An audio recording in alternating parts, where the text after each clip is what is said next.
Mr. Zodley, roll call, please. Mrs. Denny. Mrs. Essler. Here. Ms. Hilferty. Here. Mrs. Jones. Here. Mrs. Powell. Here. Mr. Seesaw. Here. Mrs. Stone. Here. Mr. Tinsley. Mr. Arm. Here. 2.01 is the approval of minutes. Motion is to approve the minutes of the board meeting of June 19th, 2019. Do I have this motion? So moved. Second. Questions or comments? All those in favor? Aye. Opposed? Motion passes. 2.02 is the invoice listing. Motion to approve the invoice listing for June through July of 2019. Do I have this motion? So moved. Second. Questions or comments? All those in favor? Aye. Opposed? Motion passes. 2.03 is the treasurer's report. Ms. Powell. As of May 31st, 2019, Pendoco's balance was $30,516,116, but like an 8. During June 2019, local, state, and federal revenues totaled $518,493. Disbursements were issued in the amount of $10,614,452. As of June 30th, 2019, Pendoco's current balance is $20,420,157. The motion is to approve the treasurer's report for June 2019. Do I have this motion? So moved. Second. Questions or comments? All those in favor? Aye. Opposed? Motion passes. 2.04 is the budget transfer report. Motion is to approve the budget transfer report from June through July of 2019. Do I have this motion? So moved. Second. Questions or comments? All those in favor? Aye. Opposed? Motion passes. Number 3 is superintendent's report. Dr. Stone. Thank you, Mr. Armour. Typically, we have our summer management team for our administrators for the same week as our July meeting. And I want to compliment Mr. Domenko, our assistant superintendent, who has led the kind of planning team. They actually start to meet in April and May and say, how can we make really good use of these 3 days together? We're in the midst of that. Some of the topics that we are addressing is the instructional leadership teams that we started at the building levels last year, school safety, working through school safety threat evaluations that are required to be sent back to the state.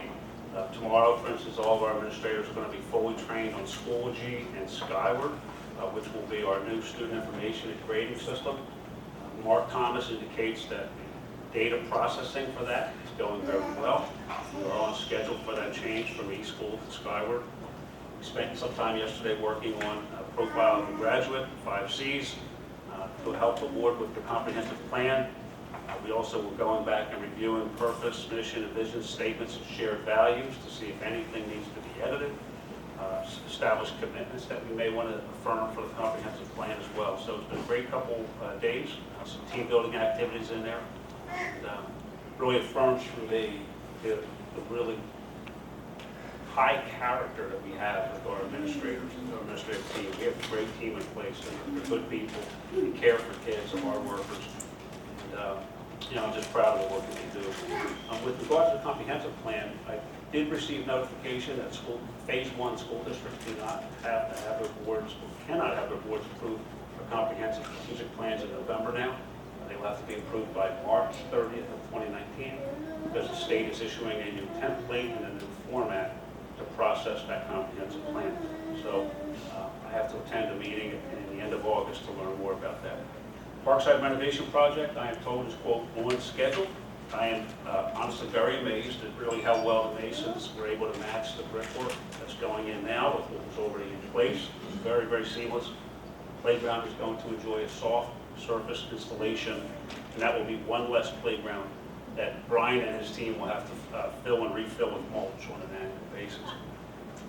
Principals have been very hard at work scheduling interviews and demonstration lessons. I am comfortable with where we are with our vacancies at the moment, with the caveat that secondary special ed continues to be a challenge because of the dual certification requirements of trying to find highly qualified, talented, and experienced special ed teachers who are also certified in mathematics, for instance, is a challenge for just about every district.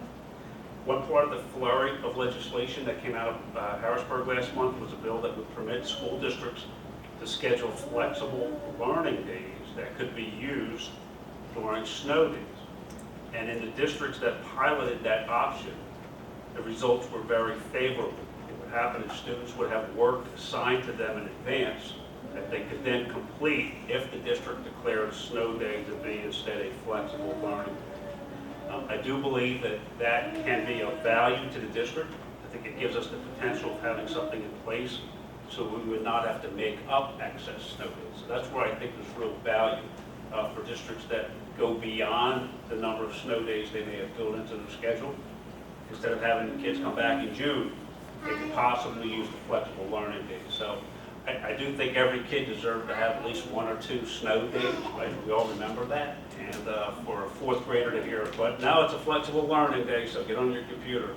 I'm not sure about that, but I do think it gives us some relief if we have a really difficult winter. So I will continue to gather more information about this and talk to our Teachers Association in the fall and see if we can explore this as an option. We would have to apply for the ability to be a district that uses flexible learning days, but I do think there's some real advantages there for the first time in legislation coming out of Harrisburg. Keystone test results were released today at 10 a.m. SAS is working through these results to determine who may have to retake the test during the summer, who would benefit from the Keystone boot camp. The state did approve an option for students to meet the Keystone graduation requirement by using an aggregate score from all three tests, which I appreciate for the students' benefit, but I also have to say it really completely waters down the intention of the test. We were told by people outside of the field of education that it was absolutely essential for students to pass, for instance, a bio-Keystone test, that they had to do that in order to graduate. And yet now, that's no longer an option. You just put all the scores together, and once you hit that number, it's okay if you would have failed the bio test. It's okay if you would have failed the algebra, as long as you got a high enough score in the LA. So it's an evolution that I will say is student-friendly, but I think it's more a reason to say that the Keystone exams, as they're currently structured, really should go away. And our officials in Harrisburg that are starting to say that money would be better spent on having students, every student take the SAT exam and use the SAT exam as the high school measure for ESSA purposes, just like they do with Delaware. I'm a big fan of that.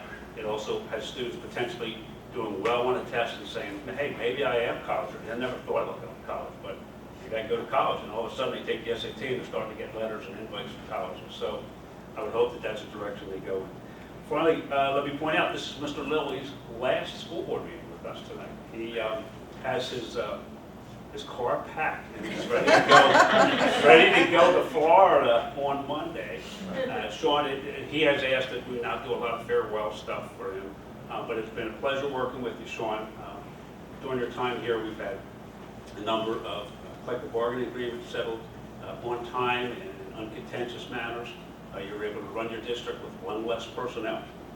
So we didn't, it used to be a office of 3 people, it's been an office of 2, and you've been able to do that highly efficient.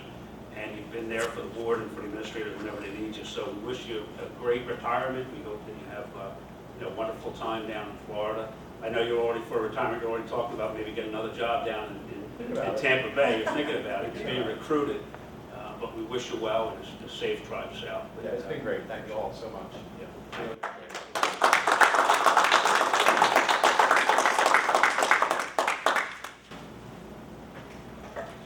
Thank you, Dr. Steinhoff. Announcements for the public, tonight in accordance with Act 48, the Sunshine Law, the board met to discuss personnel and litigation matters. Comments by members of the board? Items for board discussion and information. 6.01, tonight we received the first reading of the board policy 707 for use of facilities and 707 AR for use of facilities as well. Please review that and we'll discuss the next. Number 8, public comments.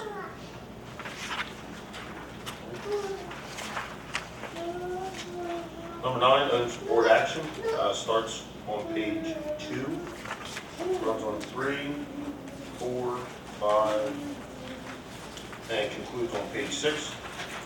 References the Pendoco budget 2018-2019, Pendoco budget 2019-2020, Act 93 plans, PDEA agreement, PDESPA agreement, PDSSPA agreement, and the PA School Code section 1108B. It is the administrative recommendation to approve all personnel items as presented. Do I have a motion? So moved. Second. Questions or comments? All those in favor? Aye. Opposed? Motion passes. Tonight, the board will introduce a consent agenda to approve motions 9.03 through 9.15. Would any board member wish to pull a motion? All right, so I need a motion to approve 9.03 through 9.15. Please note all contracts and preparations, solicitations of bids are subject to the approval of the solicitor. Do I have this motion? Second. Questions or comments? All those in favor? Aye. Opposed? Motion passes. Comments by members of the public? Members of the board? If I may just briefly, I'd like to wish Mr. Lilly well. I've had the pleasure of working with him prior to his employment here at Pendoco. It's been about 12 years, and I can certainly say that the experience has made me a better attorney and more knowledgeable in the experience. So, Mr. Lilly, thank you, and I wish you well. It's been a pleasure. Good luck. Future meetings, I would like to note that Monday, August 5th, we will add an additional meeting, 5:30 here at the Service Center, for anything that may need to be pre-approved before the start of school. Personnel matters. Teachers to hire. Further than that, August 21st will be our study session here at the Service Center, as well as Wednesday, August 28th will be business. Motion for adjournment. So moved. Second.